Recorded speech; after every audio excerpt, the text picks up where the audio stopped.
Condamnés à mort et ceux qui sont condamnés à mort seront exécutés. Cela servira de leçon et remettra de l'ordre et de la paix dans notre société.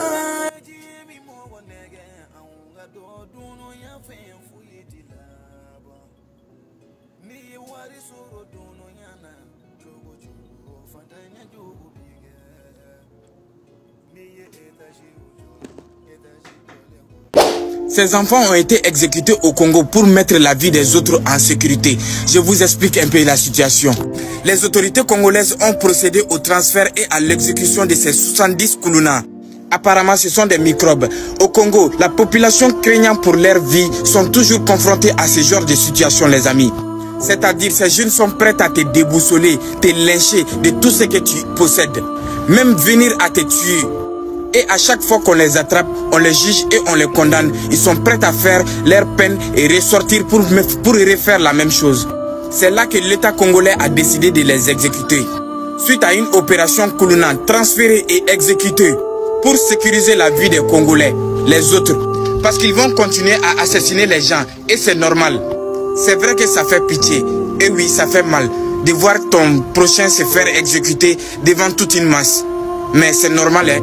Ces gens ont fait beaucoup de mal qu'ils ont fait de bien. Et ils sont prêts à reprendre quand on les libère. Donc, mieux vaut les régner de notre carte, c'est mieux. Surtout la population congolaise souffre actuellement. Des jeunes prisonniers, comme vous voyez, vont être exécutés au Congo, la famille. Ouais, le Premier ministre a pris décision d'exécuter tous les jeunes que vous voyez là. Il y a 5 filles qui sont parmi eux. Mes familles, pourquoi ils vont être exécutés? Je vais vous expliquer. Et vous allez même écouter la vidéo vous-même. Vous allez attendre ce que le Premier ministre dit. Ouais, ça dit c'est les jeunes là. Eux, leur travail, c'est d'agresser les gens, tuer des personnes, prendre leurs biens et tout. On les appelle les microbes. Maintenant, à chaque fois qu'on les attrape au Congo, on les met en prison. Quand leur peine finit, on les libère et ils recommencent la même chose encore. Ça fait plusieurs fois qu'on les a attrapés comme ça. Et maintenant, aujourd'hui, le Premier ministre a décidé qu'ils vont être exécutés. Mais écoutez d'abord ce que le Premier ministre lui-même... Commencez à prier, monsieur, commencez à prier. Priez Dieu qui vous pardonne pour les crimes que vous avez commis, les personnes que vous avez tuées. Priez Dieu, demandez pardon aux familles que vous avez endeuillées, les personnes que vous avez violées, volées. Car la population est fatiguée de vous. La population est fatiguée de vous et on veut en finir. Alors vous allez prendre un avion, vous allez être transféré pour être exécuté. Car la population est fatiguée. Et ce sera le dernier avion que vous allez prendre. Et le chef de l'État lui-même et le Premier ministre m'ont demandé à ce qu'on mette fin à ces phénomènes de Kuluna, du banditisme urbain. Le moratoire sous la peine de mort a été levé en RDC à cause du phénomène du banditisme urbain. Cette fois-ci, ici, on arrête un jeune qui commet des crimes. Il est membre d'un groupe de gang. Il sera exécuté et fusillé. Allez-vous à la prière, monsieur. Aïe. Opération Zéro Kuluma. 70 criminels transférés à la prison d'Angenga.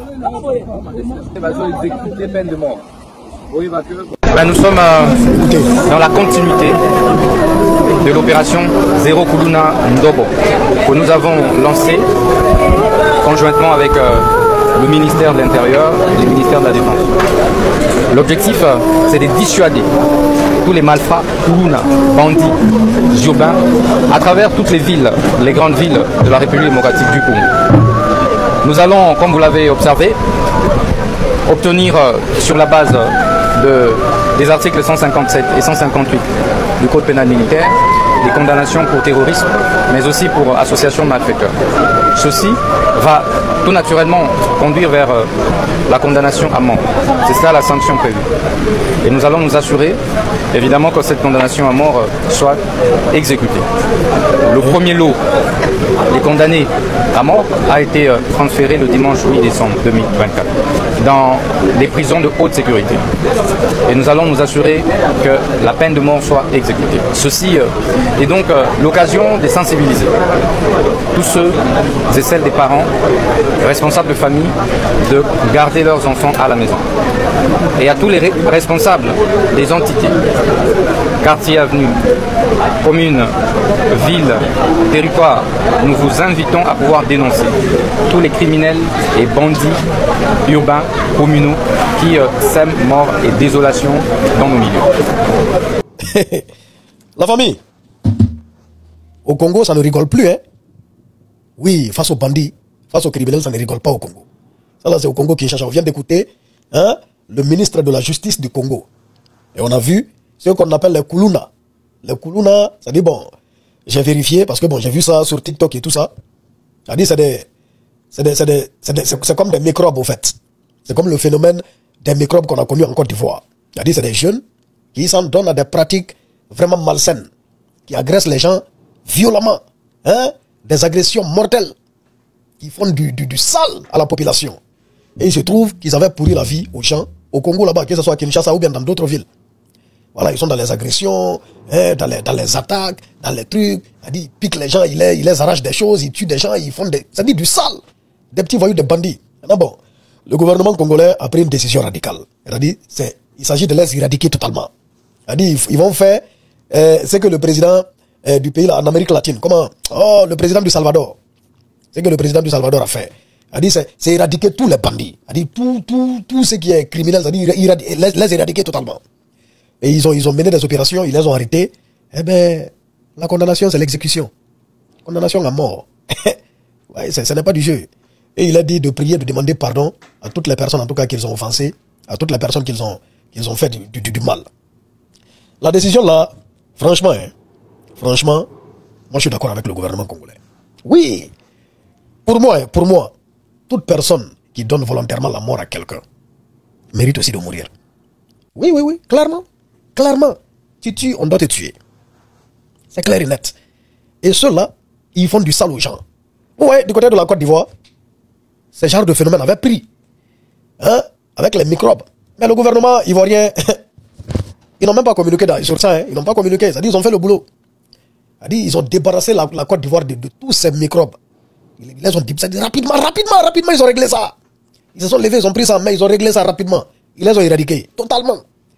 Et je pense que ça là, parce que bon, à ce qu'il paraît, on les arrête, on les met en prison, on ne sait pas comment, ils sont libérés, ils s'envoient encore, c'est-à-dire dans les mêmes choses, dans les mêmes crimes. Donc là, le gouvernement congolais a pris une décision radicale, c'est de les éliminer. Et on observe, bon, la vidéo qu'on a vue du ministre date de décembre, on a vu des nouvelles vidéos où ils ont été arrêtés. Voilà, c'est là où il prie, il pleure là, ça c'est récent. Et voilà, le ministre dit que la peine de mort sera appliquée, ça sera exécuté au fait. Donc on est là, on observe, mais ça servira de leçon et surtout, ça va décourager beaucoup d'autres de se lancer dans ce genre de pratiques. Ouais, on observe, Pixel 224. Waouh.